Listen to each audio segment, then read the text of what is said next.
Hi, my name is Tina Black, and I'm coming today to share some information with you.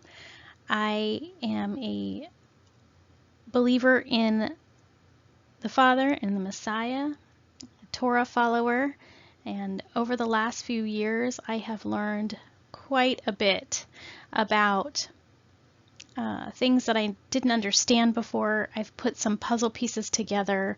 It has made an amazing picture, and in the last few years, I've also come across the Zadokite, or otherwise known as Zadok calendar, Jubilees calendar, Dead Sea Scrolls calendar, Enoch calendar, whatever you want to call it. They're all the same. They all follow the same patterns. And so when researching a lot of things, it's challenging because you have to go and configure everything for the correct times and dates based on those calendars. And I couldn't find a lot of information out there.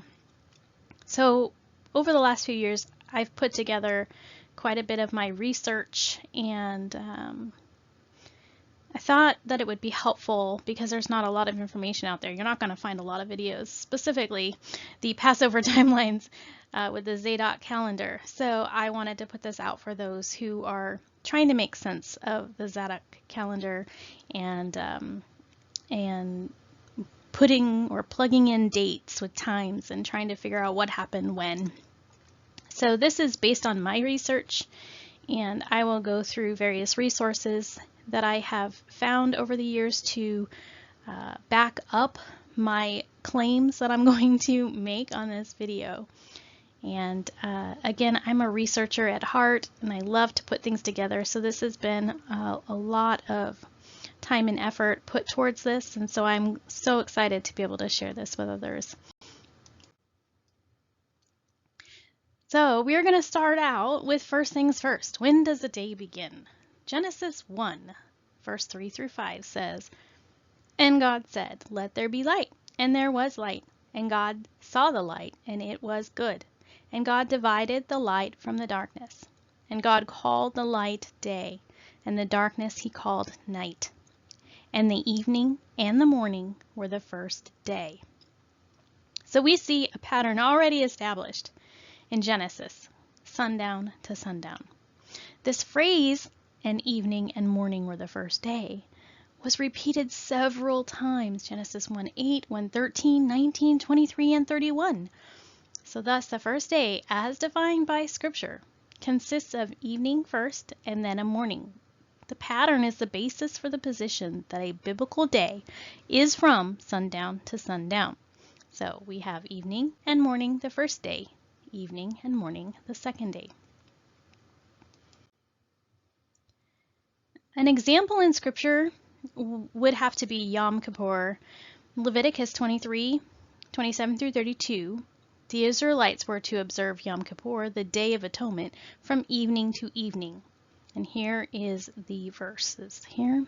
"And the Lord spoke to Moses, saying, Now on the 10th day of this 7th month is the Day of Atonement. It shall be for you a time of holy convocation. And you shall afflict yourselves and present a food offering to the Lord. And you shall not do any work on that very day, for it is the Day of Atonement, to make atonement for you before the Lord your God. For whoever is not afflicted on that day shall be cut off from his people, and whoever does any work on that day, that person I will destroy from among his people. You shall not do any work. It is the statute forever throughout your generations in all your dwelling places. It shall be to you a Sabbath of solemn rest, and you shall afflict yourselves. On the 9th day of the month, beginning at evening, from evening to evening, shall you keep the Sabbath." So Leviticus here stating that Yom Kippur is the 10th day of the 7th month, but it also states that you begin it on the evening of the 9th. Now, a lot of people will say, oh no, we only have to do evening to evening for Yom Kippur. Well, this whole chapter of Leviticus is speaking about all of the Sabbaths of Yahuwah. And so he's just repeating himself, just like he did evening to morning was the first day. He repeated himself several times. Why? I believe it's because he knew we would forget.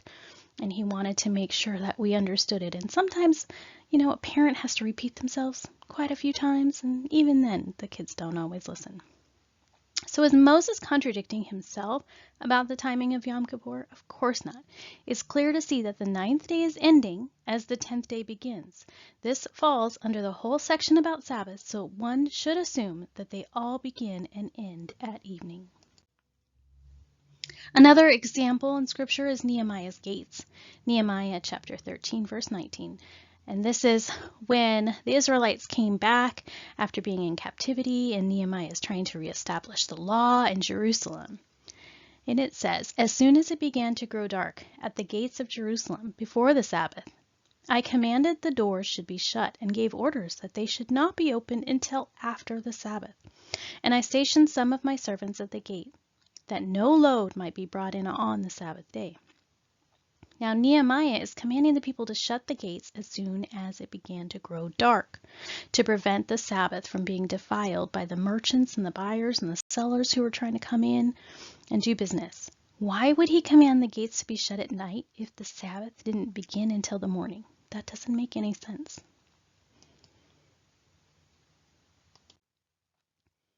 Yahusha kept the Sabbath from evening to evening. So here's an example in Scripture in the time of Messiah.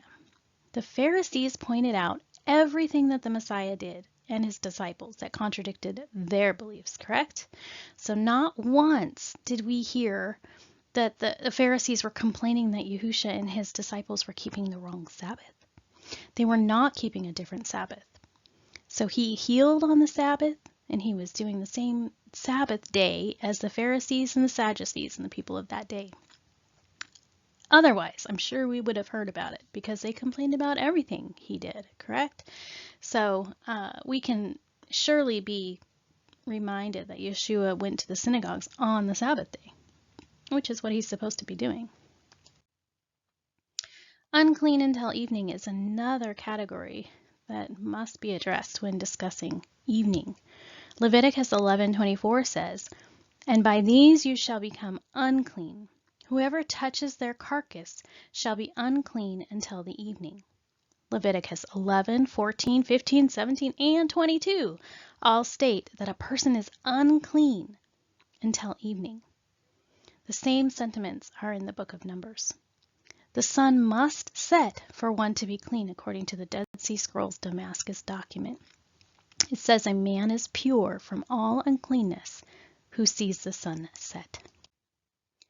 Amazing finds. Oh my goodness, I have found so many wonderful things in the Dead Sea Scrolls. If you have not opened up the Dead Sea Scrolls, you are missing out. Now, the version that I have is called the Dead Sea Scrolls, a new translation, and it is my favorite. There are other versions out there, but let me tell you, I believe it reveals a lot more, and I really think that the authors are pretty spot on. So anyway, the Damascus document found in the Qumran caves 4, 5, and 6. So there were several of these documents called the Damascus document found in different caves. And it says, "As to the Sabbath, to observe it according to its law, no man shall do work on the 6th day from the time when the sun's orb is in its fullness is still without the gate. For it is he who said, observe the Sabbath day and keep it holy." So they're telling you that the Sabbath day begins on the 6th day. There's another document called the liturgical calendar, and that's 4Q334 in the Dead Sea Scrolls. On the 8th of the month, in the evening, 8 songs and 40 unknown words of praise. During the day, this many songs and 16 words of praise. I know this is kind of confusing. The Dead Sea Scrolls are fragments, and so every time there's a fragment, you're going to see these dots. This is a liturgical calendar that priests kept that were told every day on the calendar, this is how many songs you're going to sing, how many words of praise you're going to do each day. Well, what's important to note is the 8th of the month, the 8th day of the month, starts out talking about the evening. It tells you how many songs and words of praise you're going to do. And then during the day, so that's the next morning, you're going to sing this many songs of praise. Then it goes on to say the 9th of the month. So it's a completely different day. In the evening, so when everything begins, when your Sabbath begins or the day begins, there are 8 songs and 42 words of praise. During the day, there are this many songs and 18 words of praise. This is describing that the morning or the day is still the same date as the previous evening. This matches another section called the daily prayers that I found in the Dead Sea Scrolls. Column 8, it says, on the 16th day of the month, in the evening, they shall offer praise. That's the first thing they're going to do. Next, when the sun rises, shed light upon the earth, they shall give praise. That's the second thing that happens. And then it goes on to talk about the 17th of the month. So here we are. 16th starts in the evening, goes to the morning. 17th of the month goes to evening, and then the next is the morning, so that it's in chronological order. So if you take a look here at this chart, I have the 15th, the 16th, and the 17th, as described in these couple of verses here.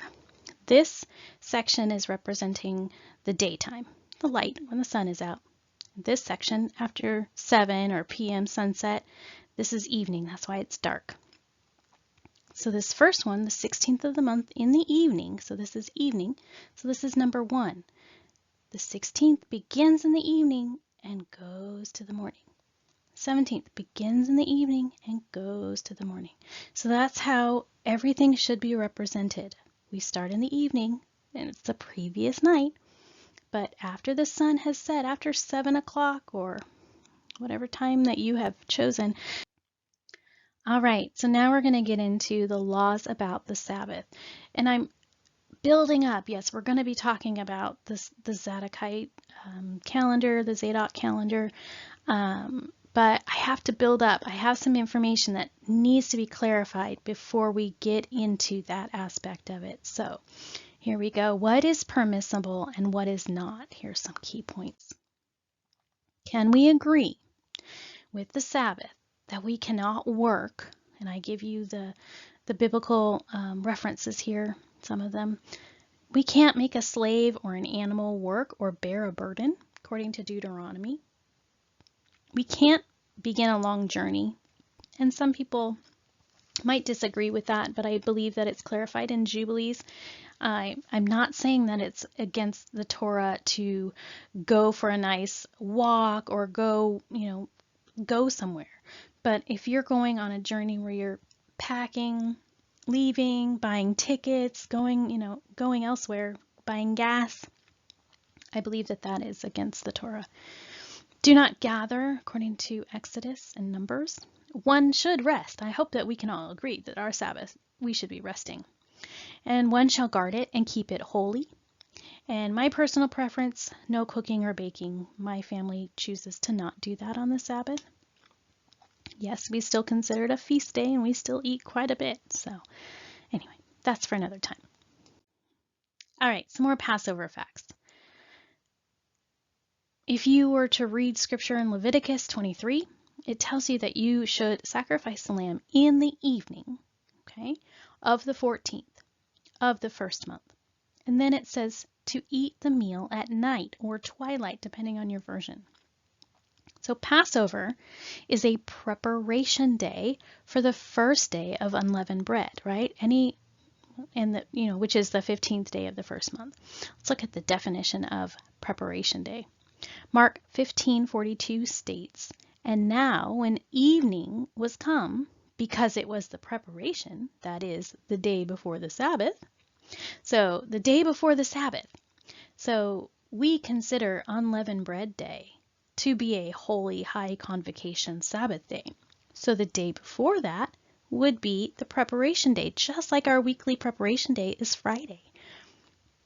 The Sabbath is after the 14th, the Sabbath after the 14th is unleavened bread.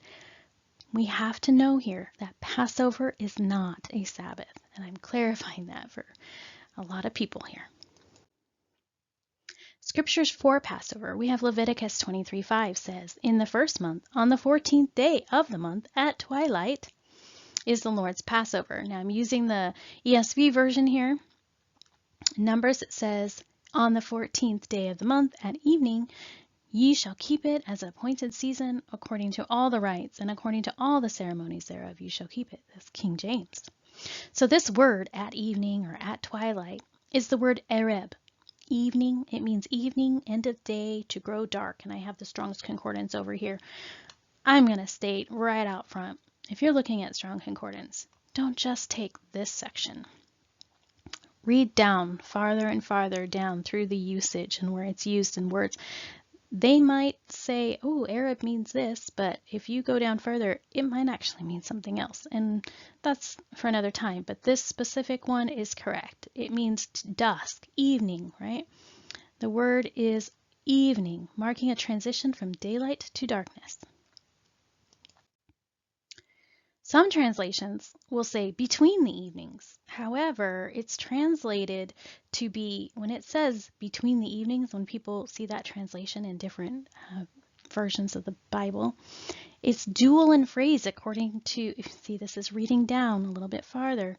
Between the two evenings is probably, which I agree, between sunset and dark. It's not saying between evenings, like it's not saying between two different evenings, two different nights. It's saying between this first phase and darkness. So darkness and sunset tend to be at different times at night. So it's between two different phases of the evening. So key note here, the Passover meal is kept from sunset on the 14th and throughout the evening. If you had Passover meal after the day of the 14th, you would actually be eating your meal on the 15th. With this in mind, which one of these numbers down below is on the 14th and after sunset? Number 1, 2, 3, or 4. So our 14th day begins at evening. So yes, it's after the 13th day, 13th day time. Evening's coming. Okay, evening has started. We are in the 14th day. And it's evening. If we go over here, we're actually, if we're going to say, oh, we're doing Passover at the end of the 14th, what we would normally in our normal lives think, that is incorrect. You're actually eating on the 15th, which is not what Scripture tells us to do. I know, I'm going to get a lot of pushback because I know so many people, even those who follow the Zadok calendar, choose to eat their Passover meal on this night. That's not what Scripture says. Okay? It says eat it in the evening on the 14th. Okay? If you're eating here, you're eating in the evening of the 15th. Think about it. All right. The Zadokite calendar, or Zadok calendar, Enoch calendar, Jubilees calendar, Dead Sea Scrolls calendar, all the same. If you are unfamiliar to this, but you're just researching it for the first time, I'm actually going to be doing an entirely different presentation soon. It's much longer than this one, but it goes over a lot more in depth to the calendar. But we're really going to be focusing on Abib 1 Passover. So we're going to be focusing on that for this presentation.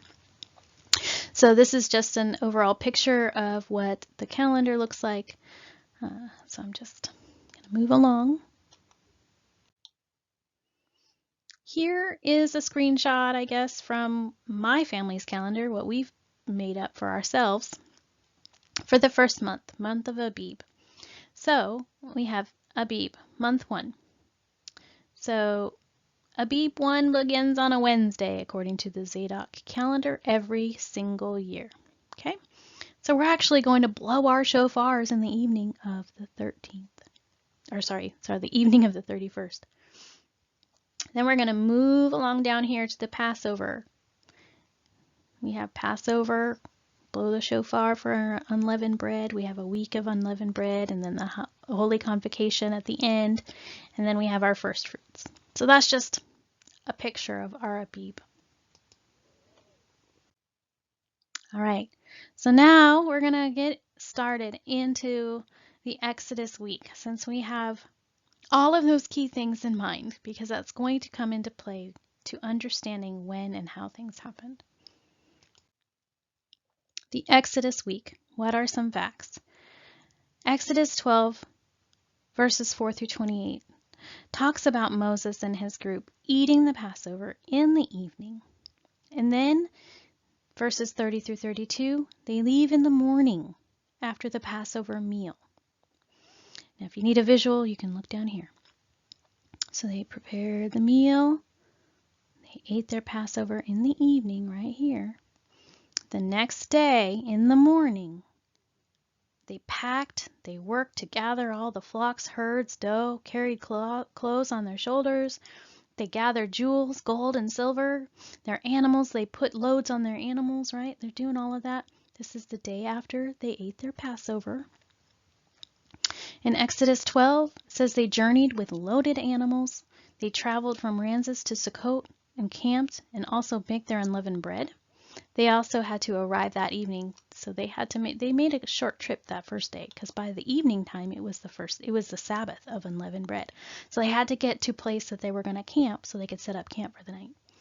Also, key note, in chapter 13, verse 19, they also carried Joseph's body out of Egypt. So, that's a lot. The Israelites left on Passover day. So, they eat the Passover. Next day is still Passover. Okay?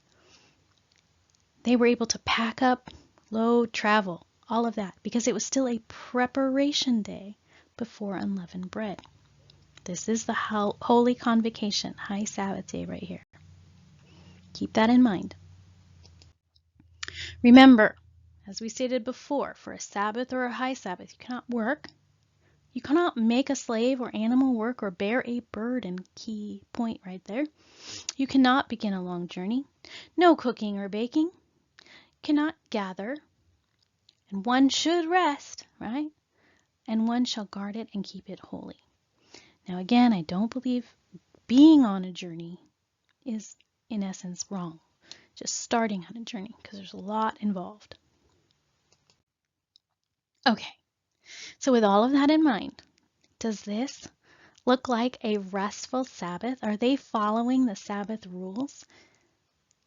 Look, all of these animals are loaded. People are carrying burdens. They have fires. See, this donkey is loaded. I know these are just pictures, but they're carrying Joseph's his body out of Egypt. Look, all these people, they might have a smiley face on them, but they're all carrying heavy burdens and loads. This doesn't seem to be, number one, a restful Sabbath, and it surely looks like they're going against the Sabbath rules of loading their animals. That doesn't look like a very happy donkey right there. They're carrying their burdens. This is against Torah. This is why I have proof that they left on the 14th day, the daytime, not the 15th. That is a holy convocation.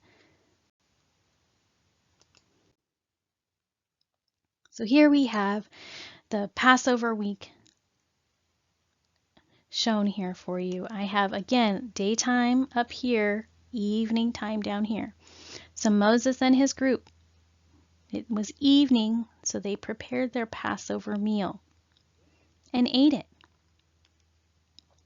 The next morning, so now we go up here, so that's the evening of the 14th, evening, right? Night, p.m., evening.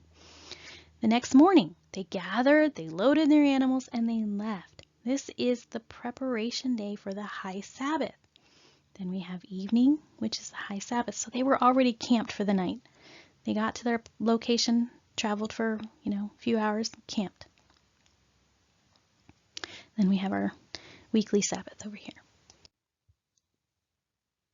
All right, now that we've gone through Moses' Passover, let's not forget Abraham's Passover. What are some facts? And as you may not realize if you haven't read the book of Jubilees, Abraham's Passover was actually the time where he was going to go and sacrifice Isaac. This is what I'm discussing here. I didn't realize that it was a Passover time frame when Abraham was asked to go. So let's take a look. Jubilees 17, 14 through 18 and 19 states that Mastema, or Satan, asked to test Abraham on the 12th day of the first month. He was visited in the evening after Sabbath with the task. So we are actually backing up here. This is Saturday, Sabbath. In the evening, Abraham is being asked to go the next day to go sacrifice Isaac. So the next morning he gets up, loads his camel or donkey or whatever they load, I can't remember, and they head on to the mountain. Okay, so they left early the next morning for the sacrifice. It says on the third day of the week they arrived. So we know Sunday is the first day of the week, right? Monday, Tuesday. So Tuesday, we know, starts the evening before, so it's right after Monday. So they arrive on the third day of the week. They left the mountain on Passover. So Abraham goes up with Isaac, tries, sacrifice. Didn't go as Abraham thought it would go. And then it says that then they went down the mountain on Passover. It doesn't say Passover day, but it just says they went down the mountain, and then they stayed in Beersheba for unleavened bread. So again, they traveled up before Passover, did the Passover, traveled down the mountain this day, and then camped at Beersheba for unleavened bread. So in Genesis, it confirms in chapter 22 that it was on the third day. And I'm going to state here, it meant the third day of the week, okay, is when they offered the sacrifice at evening. So he would have offered the sacrifice here. All right. Now we've gone from Moses to Abraham. Now we're going to go to Yahusha's Passover. And there is a lot more involved here than you think. So I still have, 20 more slides. So sit down and have a nice cup of coffee. All right. When was Yeshua's Passover? All right. So this is among the research that I found. There's a man named Phlegon of Tralles. This is a document called the Extant Fragments of the Olympiads of Phlegon, which was in the 2nd century. And it states, in the 4th year of the 202nd Olympiad, there was a great eclipse of the sun, greater than had ever been known before. For at the 6th hour the day was changed into night, and the stars were seen in the heavens. An earthquake occurred in Bithynia and overthrew a great part of the city of Nicaea. Okay, so if you have that information, oh my goodness, where are you going to find when the 4th year of the 202nd Olympiad was, right? Well, what do you know? There's actually an equation that you can plug in that I found online to figure out when it was. And so I plugged in this formula and found that the 202nd Olympiad was from 29 AD to 32 AD. Okay, so most people, not everybody, agree that Yeshua was crucified and resurrected in and around this time frame. So we're going to put some more puzzle pieces together here. Phlegon in that same article also states that there was a full moon and an eclipse. Don't forget the eclipse. So I figured, I'm going to look at a couple of years and see when the full moon was. And, I was coming down to 2 years, thinking that Yeshua was probably, crucified on one of these 2 years. So the other ones, we'll figure out why I didn't even go there with the other dates. But keep in mind the full moon in 30 AD was April 4th. Important information. Then I also have the full moon listed for 31 AD. Now we have an important flaw in Phlegon's statement. Okay, so the flaw in the whole Phlegon story is talked about in an extant works of Julius Africanus. He was around 221 AD. He was giving this information. And it says in the Africanus account available today, one can find a problem with the Olympiad calculation, which was likely related to transcription error. He wrote the 16th year of Tiberius Caesar. which was the second year of the 102nd Olympiad. So this is a quote. This would make Tiberius's reign, based on 776 BC, to be approximately 368 BC. So there was a mistake here, and fortunately the text mentions earlier in the same document regarding Tiberius's 16th year as the 202nd Olympiad, which was made properly to be around 30 AD. So again, we have proofs that there was an error done in Phlegon's information, and it was indeed in the 202nd Olympiad. However, it was in the second year of that Olympiad. So we have all 4 years drawn out here, and the second year would have been, in fact, 30 AD. So this is more confirmation. However, do you want even more evidence for the second year of the 202nd Olympiad? Of course you do. So let's take a look. In the 15th year of the government of Tiberius Caesar, emperor of the Romans, and Herod being king of Galilee in the 19th year of his rule, on the 8th day before the calends of April, which is the 25th of March, in the consulship of Rufus and Rebellio, in the 4th year of the 202nd Olympiad, Joseph Caiaphas being high priest of the Jews.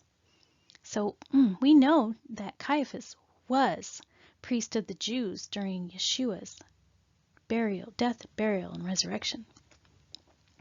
This document is called the Gospel of Nicodemus, or the Acts of Pilate, which states it is being written, keep this in mind, it is being written on the 25th of 32 AD as a document to record the events of the death, burial, and the resurrection.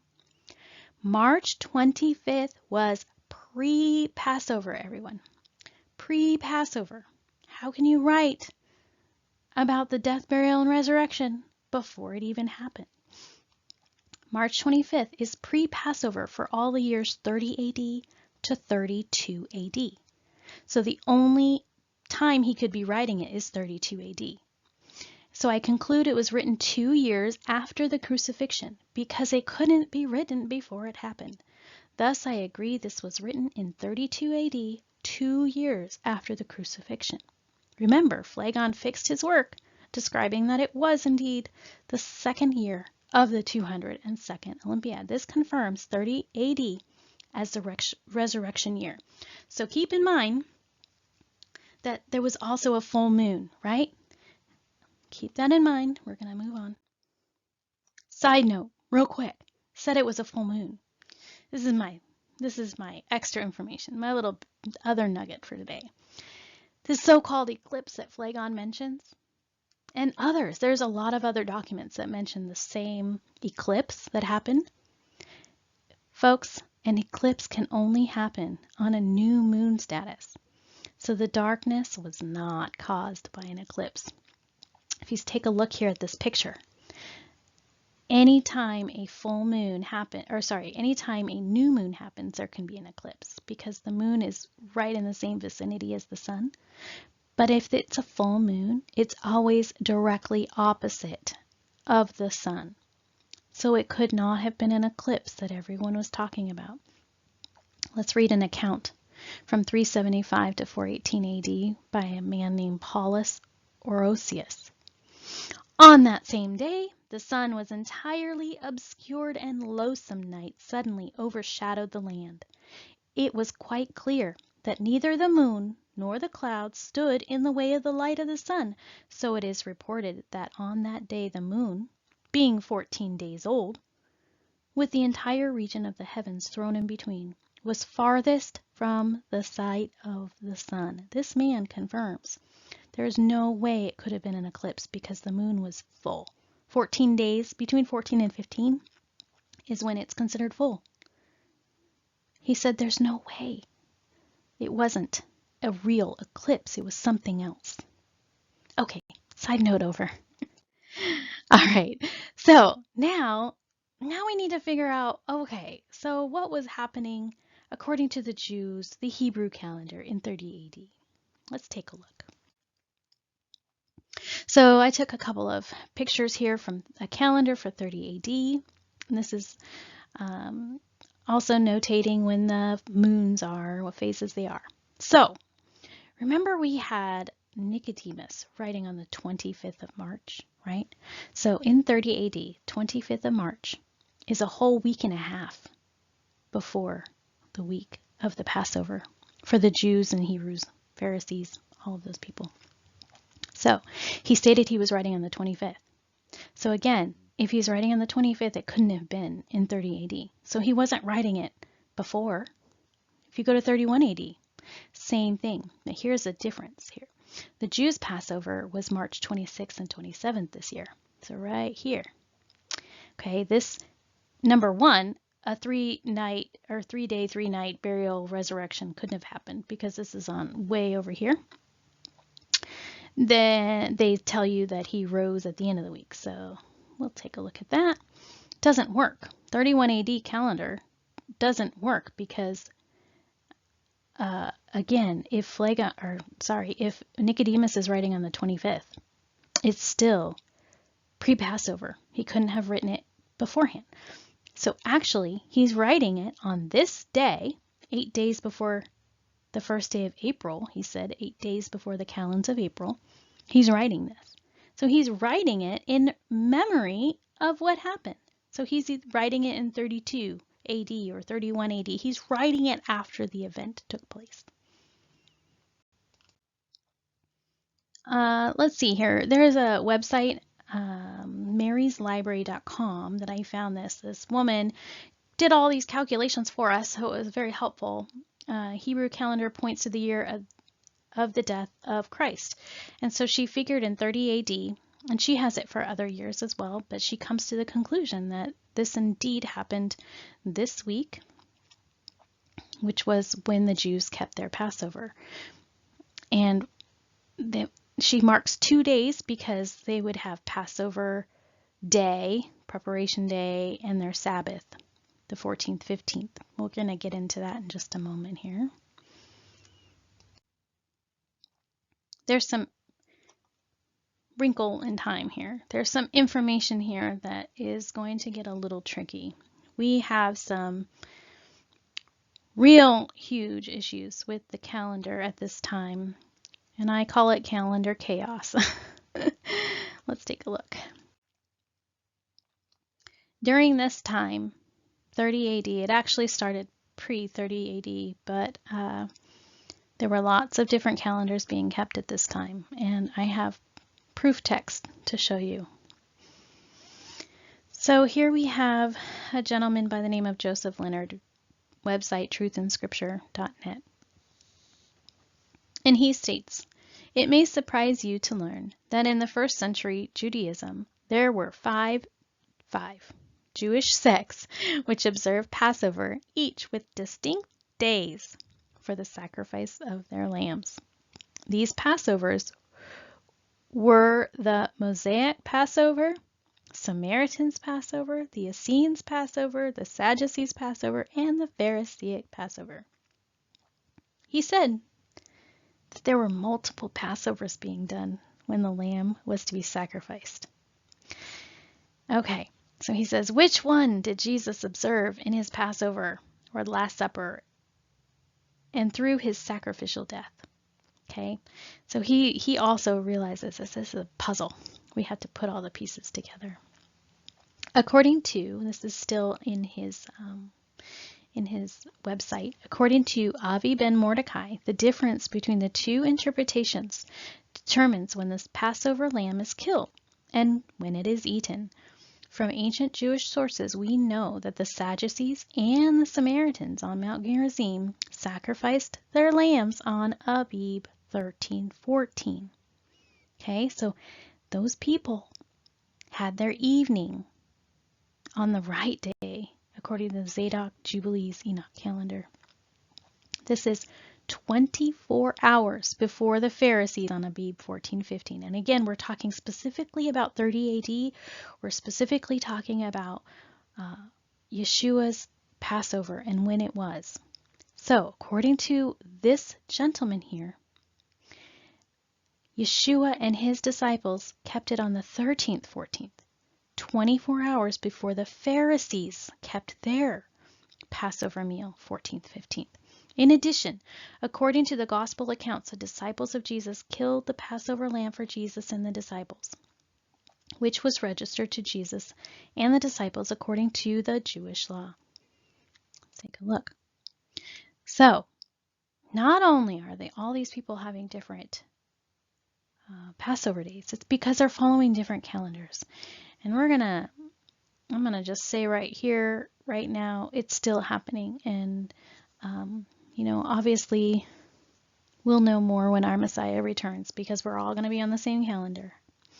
So I'm just giving you the information, some facts that I've come across that might help you understand when the Passover is supposed to take place.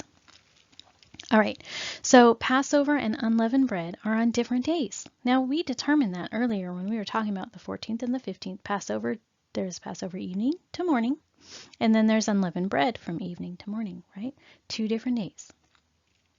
So, how and when did the Jewish people start combining 2 festivals of Passover and unleavened bread?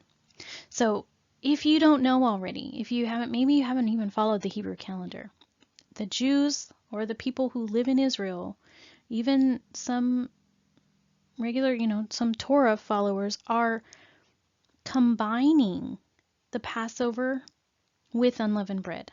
They're literally putting it on the same day and night. They're celebrating Passover on the 14th, 15th. And again, we determine that if you're celebrating after the day of the 14th, you're actually eating your Passover on the 15th. So, let's read this. It appears that the 2 festivals, Pesach and Hag Mazot, or the Feast of Unleavened Bread, were kept 24 hours apart from each other until sometime prior to the 1st century and the days of Archelaus, royal successor to King Herod. This is understood from the historical record of Yosef ben Mattiyahu, or Josephus, recorded below. Now, upon the approach of the Feast of Unleavened Bread, which the law of their fathers had appointed for the Jews at this time, which feast is called Passover. So here, Josephus is saying, yeah, they've combined the Passover and unleavened bread, all in one category, instead of 2 separate dates. And Josephus is clearly stating here that it is just being overtaken by, it's called the Passover. It's not being separated into 2 categories anymore. The Jews over in Israel currently are combining the 2 instead of having 2 separate appointed moedims. Okay, so it says, let's see here. And Avi ben Mordecai concludes that the merging of these 2 festivals occurred after the death of Herod around 1 BC, and therefore was the norm during the year when Jesus was crucified. This is clearly indicated by Josephus above, wherein he states that the Feast of Unleavened Bread, which is called Passover, which it's not, folks, it's not. It should be 2 different things. Luke is also addressing this in chapter 22, verse 1, what everybody's calling it. And he also refers to the mixing of the 2 festivals. And he says, now the Feast of Unleavened Bread, which is called Passover, was approaching. So even Luke is saying, see, it's all been clumped up into one category, Passover. So the whole unleavened bread that's supposed to be all on its own, separate from the Passover, is now being combined. So there is no doubt that the mixing of the 2 festivals was ongoing at the time of the crucifixion of Jesus. So, after Herod died in 1 BC, they began to combine Passover and unleavened bread to one night. No longer is it 2 distinctive days, but one. No longer do they eat the Passover lamb on the 14th as required by Scripture, but now they've pushed it over to the 15th. Okay, so they now call the whole event Passover rather than distinguishing the 2 moedims. Note here that following the Zadok, Enoch, Jubilees, Dead Sea Scroll calendar, you should not combine Passover and unleavened bread. They are officially 2 different days per Scripture and should not be changed. All right, Passover and unleavened bread on 2 different days. We're going to continue with a few more resources here. In the first century Judaism, there were in essence two Passovers. One was based on the Torah of the Zadokites or the Sadducees following, and the other was based on the traditions of the Pharisees. Since there were two Passovers celebrated on two different days in Judaism, we have two distinct days of preparation. We note that the Samaritan Passover, celebrated in Samaria, was in alignment with the Sadducees' Passover, while the Essenes celebrated, mentioned in the Dead Sea. Well, anyway, they aligned with the Mosaic Passover.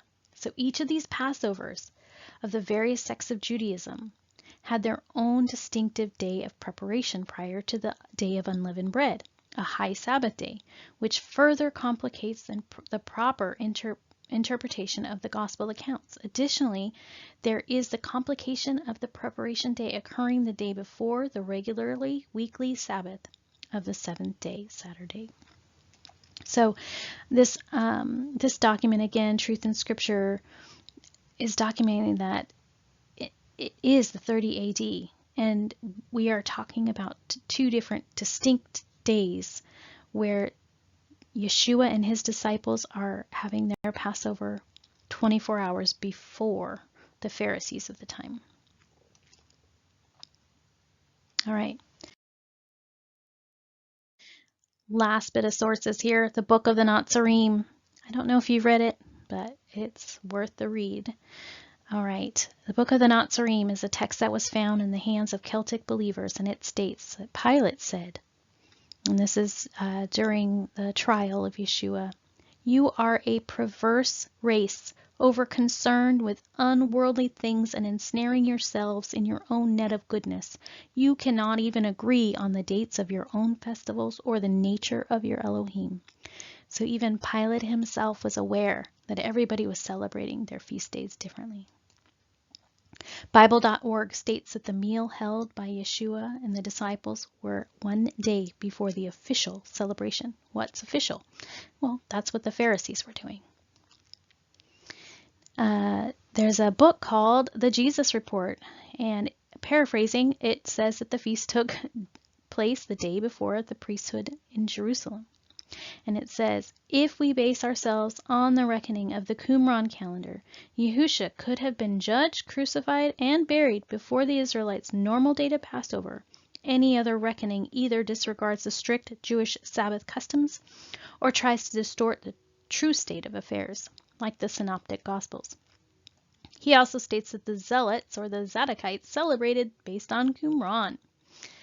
All right, and then we have the Dead Sea Scrolls. The new translation that I was discussing, it says, the revelations about the Sabbaths and festivals involved the solar calendar, which the author of the Damascus document knew most Jews did not follow. He blamed the fact on ignorance. So we understand that there are different calendars, and Yeshua and his disciples indeed followed the Qumran, the Dead Sea Scrolls calendar. The last one here that I have is from the Concordant Commentary, and it says the Day of Unleavened Bread here refers to the day before the feast of the festival, the 14th of Nisan, on which the Passover lamb was sacrificed. According to the law, the festival proper did not commence until the 15th of Nisan, so the Jews didn't do it till the 15th. All right, so here's some Zadokite and Hebrew calendar differences. So back to the 30 AD again, March 22nd was Abib 1 according to the Zadokite calendar. Passover then is here. So this would be the 14th and the 4th would be the 15th. So our Passover is the 3rd to the 4th. The Jews follow the sighting of the sliver of the moon. That was seen on 323. Their Abib one was Thursday, 323/30 AD. Keep in mind that the Jews celebrate on the 15th of Abib, not the 14th any longer. So they celebrate the 4th through the 5th, or they eat their Passover on the 5th. And that's their unleavened bread, but they call it Passover. So it's not always the case, by the way. So in 30 AD, there's 24 hours difference. But if you go to 31 AD, there's a week difference between the Pharisees' Passover and the Zadokite Passover. So every day is different based on the sighting of the moon. All right, so now we're going to get specifically down to Yahusha's Zadokite Passover. Yahusha's Passover week, and what are some facts? So we're going to go through some facts real quick here. We have Mark 14, 1 through 2 says it was 2 days before the Jews' Passover. It specifically says before the Jews' Passover and unleavened bread. 2 days before, that's what we're reading, 2 days before the 15th. So the Jews are eating their Passover down here. 2 days before, 1, 2. This is when Yeshua says to go and get the Passover prepared. Mark 14:12 says, and of the beginning of the daylight hours of the Passover week, when they killed the Passover, his disciples said to him, where will you that we should go and prepare that we may eat the Passover? So he's asking them 2 days before, where should we go? So they are right here. They had just slaughtered the lamb. Where should we go eat? Okay. And so the couple of other things to note is that when the Jews wanted to arrest Yeshua, they didn't want to do it on their feast day. So guess what, folks? They chose his feast day instead. John 19:14 says, and it was the preparation of the Passover about the 6th hour, and he said unto the Jews, behold your king. So we know that Passover is our preparation day, right? Before unleavened bread. So this was the day of the crucifixion. He was crucified on the day of Passover, the 14th. So again, in the Jesus Report document, it states that Sholom ben Chorin has shown if he is supposed to have been arrested on the Jewish authorities on this night after the feast, on the Jerusalem's temple Sabbath, it would have been inconceivable for the trial to have taken place in the house of Caiaphas, the high priest, on his holiest of holy nights. For Jesus to have been handed over to Pilate on the morning of the feast, and to have been crucified on the first day of Passover festival. Moreover, the Gospels keep saying that everything had to be done quickly because of the approaching of the Sabbath, never to mention that the feast day would be profaned by trial, execution, and burial. So this gentleman is saying there's no way this could have happened on the Jews' Passover because, Caiaphas would have been really busy that day if he was high priest, first of all. Second of all, it would be going against their traditions to do all of this, all of this in front of Pilate on their own feast day. They would be busy doing their own things. So this was definitely not on their day. He goes on to say, anyone who is familiar with the Jewish law and custom at once feels that all of this is a sheer impossibility. If Jesus had been arrested on the Seder night, he would have been held in custody until after the feast days, and all the rest would have taken place afterward. Okay? So, yeah, if he was arrested before their feast day, they didn't want to mess their feast day up with Jesus going to Pilate and going through all of this stuff.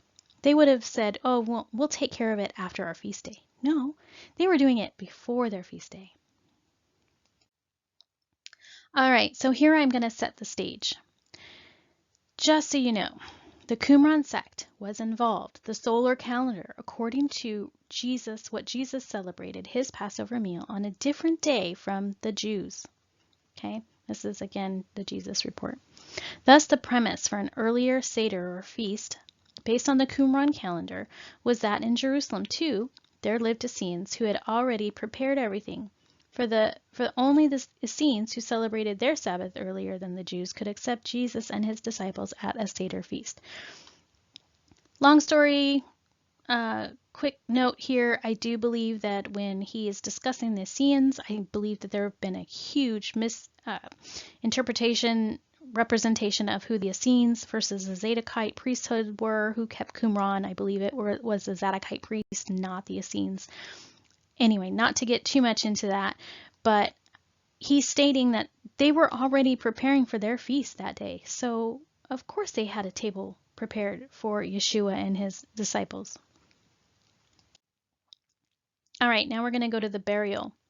Luke 23 says, "This man went unto Pilate and begged the body of Jesus, and he took it down and wrapped it in linen and laid it in a sepulchre that was hewn in stone, wherein man was never before laid. And that day was the preparation.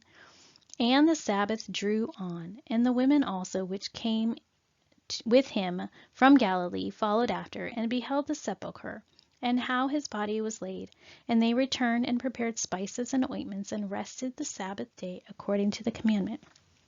So this was Joseph of Arimathea begging for the body of Jesus. Why? It was the day of preparation, but their Sabbath was coming. Okay? Key things are in underlined blue. Matthew 27, "When evening was come, there came a rich man of Arimathea named Joseph, who also himself was Jesus' disciple. He went to Pilate and begged the body of Jesus. Then Pilate commanded the body be delivered." They begged for the body because it was nearing their feast of unleavened bread, folks. The Torah states a man, number one, should not be left unburied at night. But Joseph he wanted to be clean. So, Scripture states you go wash and be unclean until evening. So if Joseph could hurry up and bury Yeshua and wash, he would be clean by evening. So he wanted to get this taken care of so he could be clean for his feast day. Now, it's not against Torah to bury somebody on a Sabbath or a feast day. We have to bury the dead, right? But he was able to get this taken care of sooner, and that's why he was begging for the body. Again, two reasons. Obviously, Torah states he shouldn't be left out.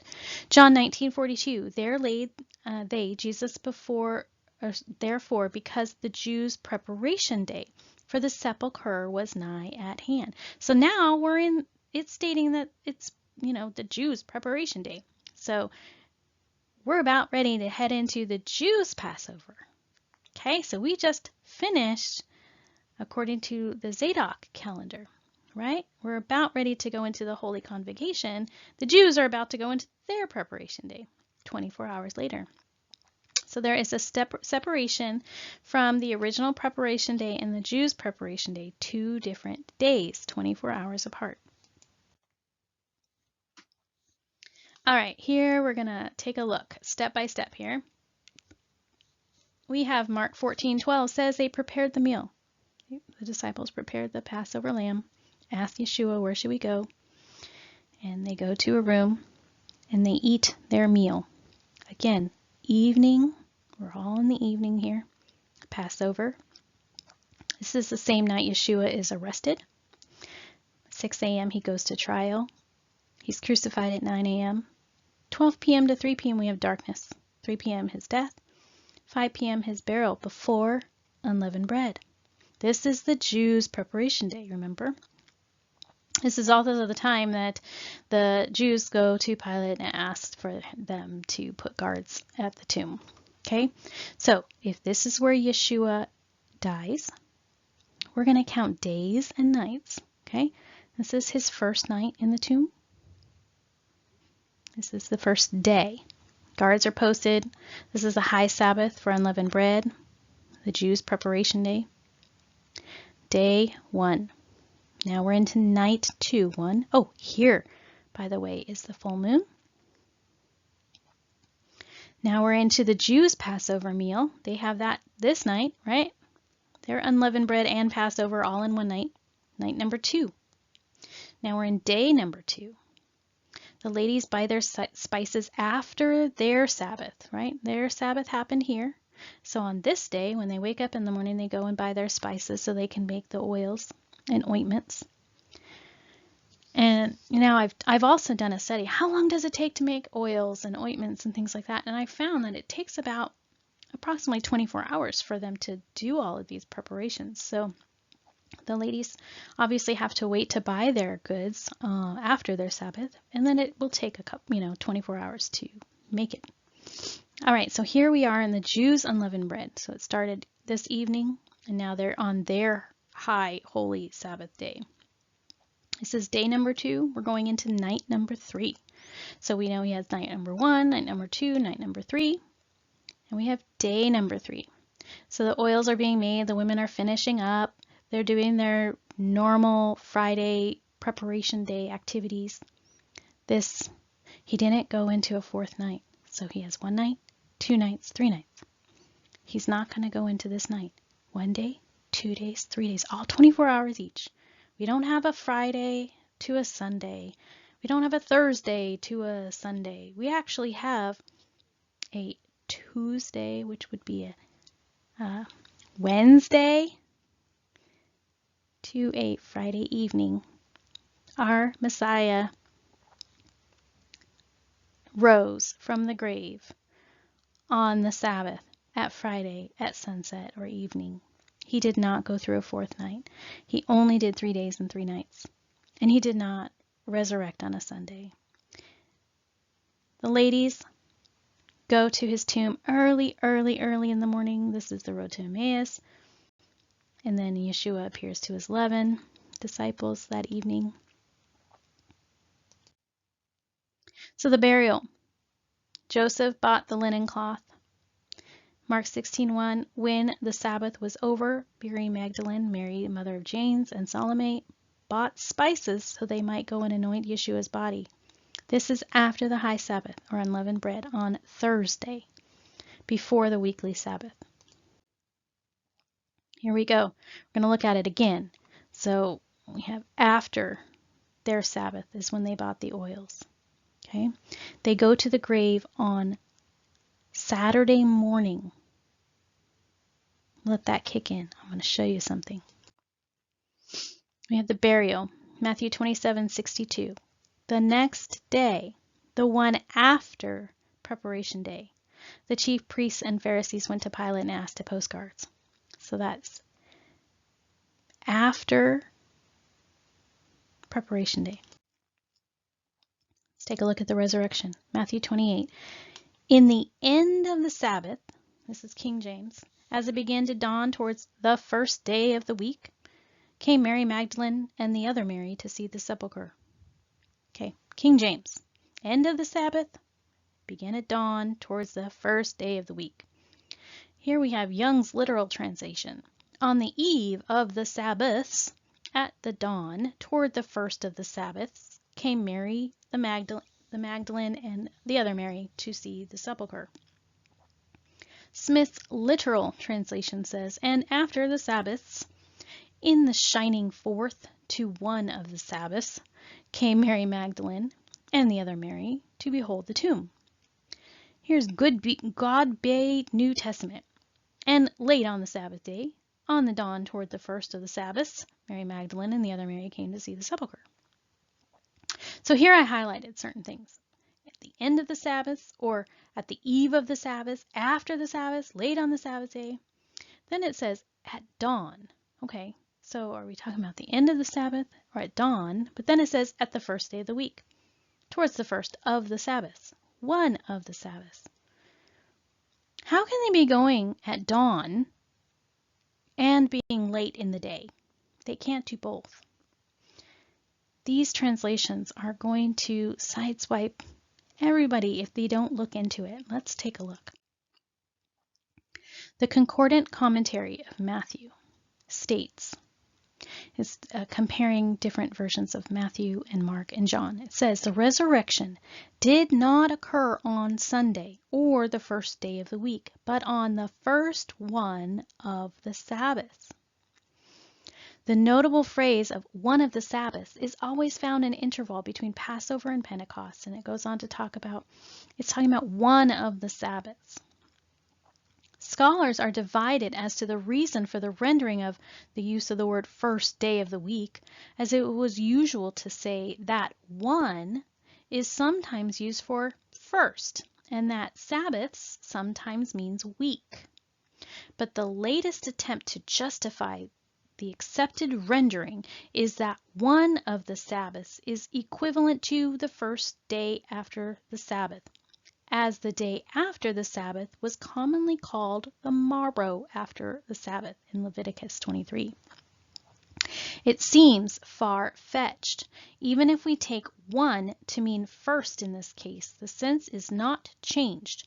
For the resurrection actually was on the first of a series of Sabbaths, as we read in Mark. So we know that there is a high Sabbath during this week and a weekly Sabbath this week.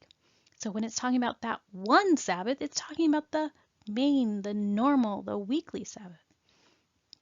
But in no case was Sabbaths ever used for week. That is always represented by, it's talking about the first Sabbath, the second Sabbath. It's not to be misrepresented here. The only exception would be when a number of Sabbaths measure the same space of time as so many do. So we need to figure this out. It doesn't say the first day of the week. It doesn't say the women went to the tomb the first day of the week. It says they went to the tomb on the Sabbath. Let's take a look.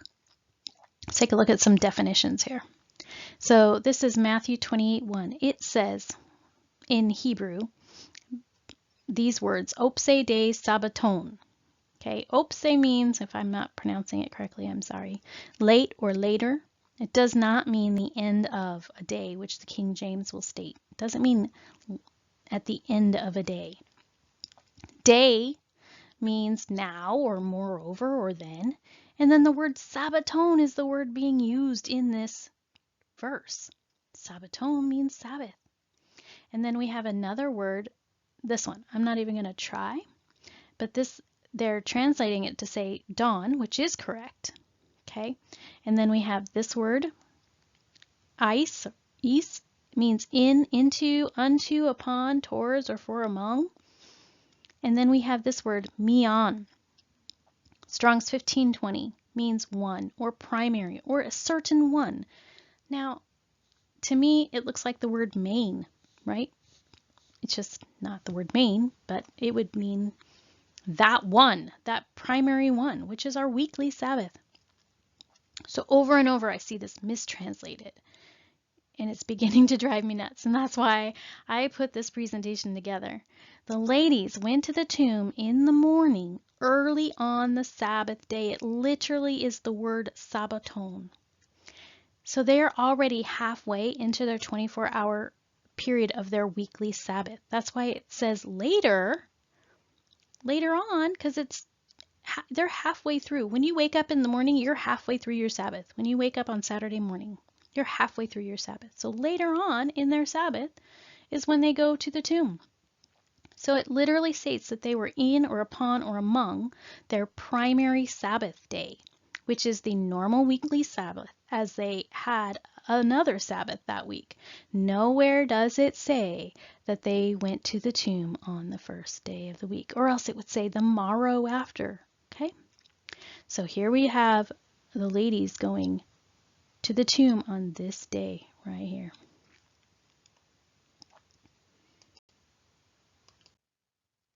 All right, the next slide of definitions, Mark chapter 16, verse 2. I know it's kind of blurry, sorry. This sentence here, and very early on the first day of the week, they came to the tomb. That's what you're being told. But here's something important. They're using the same word sabbaton again. It doesn't say the first day of the week. Mia ton sabbaton. Okay, so we're going to go back up here. And very early on, it actually is correctly translated there, very early on. Ton means of, mia, same word that we did before, one, primary, a certain one, Sabbath. Very early on, the main or primary Sabbath of the week is when the women go to the tomb. Not week, not Sunday. It doesn't say that they go on the first day of the week. It doesn't say the morrow after. It's not telling us. It's telling us it is the Sabbath day that the women go to the tomb. We are being lied to. A quote from the Concordant Commentary again, page 136. The resurrection did not occur on a Sunday or the first day of the week. So again, they compared those things. It does not say the first day of the week. They say it is absolutely devoid of scriptural evidence. There is no wording in there that's saying that they are going on a Sunday morning. Okay, It's Greek to me. I know. These are all beyond some of you, I'm sure, but it's very important that you figure these things out. The difference between the high Sabbath wording and weekly Sabbath wording. I'm going to give you a couple of examples. The Sabbath is past versus the primary or one or main Sabbath. Okay? When Mark 16:1 is referring to the high Sabbath of the week, it says, "And having passed the Sabbath, the ladies bought spices." The Sabbath, they're just talking about the main Sabbath. Having passed the main Sabbath, which is unleavened bread, the high Sabbath of the week. Okay, that's a different word there. Having passed the Sabbath. Now, when we're talking about the weekly Sabbath, it is worded differently.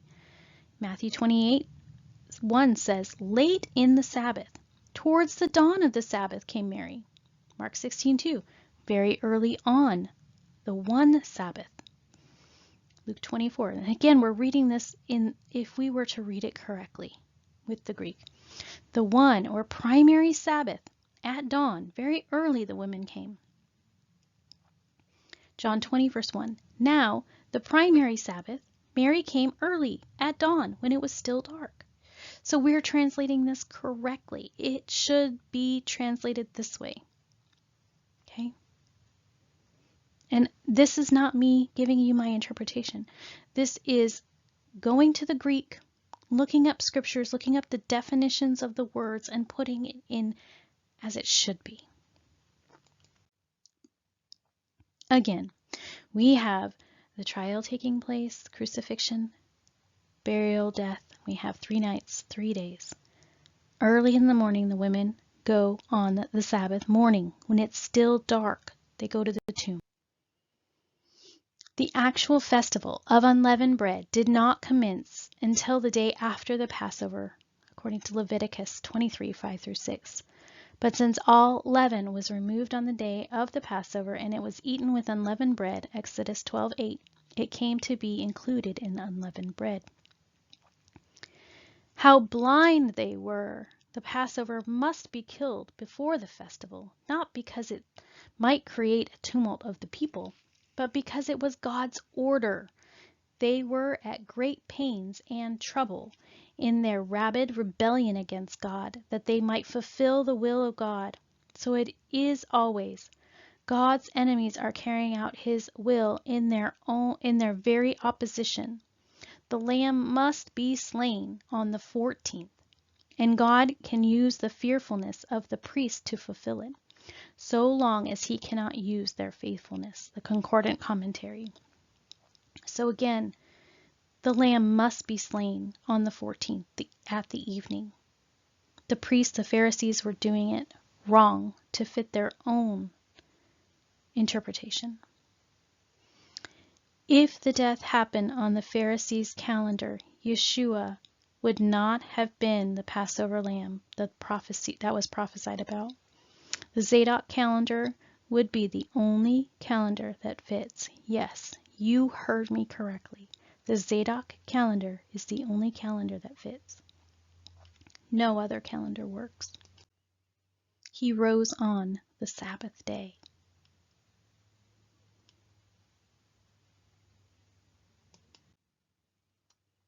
That's why I believe we are to remember the Sabbath and keep it holy. Luke 6:5, and he said to them, "The Son of Man is the master of the Sabbath." Our Messiah is the master of the Sabbath, and he overcame on the Sabbath day.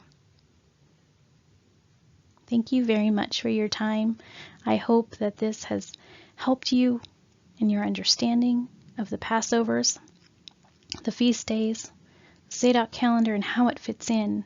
That there were so many different calendars being offered during that time because there were people not in compliance who were trying to do it their own way and make up their own rules about Passover and unleavened bread.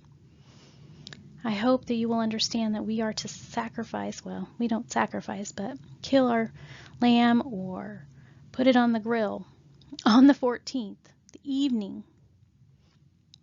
So it's at the end of the 13th day, which is a Monday. So keep in mind, you're cooking and eating your Passover, this next Passover, on a Monday evening after dark. Not Tuesday. We are not combining it with unleavened bread. And it is not between the evenings, remember. It is between dark and evening, right? Sunset. Okay, so I hope that this has helped you to understand this. And I'm sure there's going to be a lot of pushback, a lot of questions perhaps. So this is my understanding and how I understand it today. This is the research that I have gone through and really wanted to share that with you guys. I'm not making this stuff up. I was able to give you a lot of references. Please continue to dig deeper. Don't believe the lies. Thank you very much for your time.